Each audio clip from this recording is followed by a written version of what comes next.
How to delete multiple Pinterest pins at once on mobile. First, open Pinterest app on your mobile device. Now tap on your profile icon located at the bottom right side. Now tap on Saved tab where you will find all your boards. Now tap on the board where your pins are located that you want to delete. Now at the bottom, just tap on Organize, and here you have two options to delete the pins.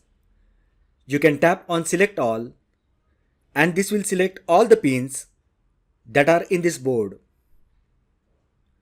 Alternatively, you can select individual pins that you want to delete. So let's select multiple pins. Once selection is done, tap on Delete on the bottom bar and you will get a confirmation prompt. If you are sure you want to delete those multiple pins, just tap on Delete and this will delete the pins permanently on Pinterest. So that is how you can delete multiple Pinterest pins at once. If you find this video helpful, then like the video, share with your friends and subscribe to my channel. Thanks for watching and I will see you in the next video.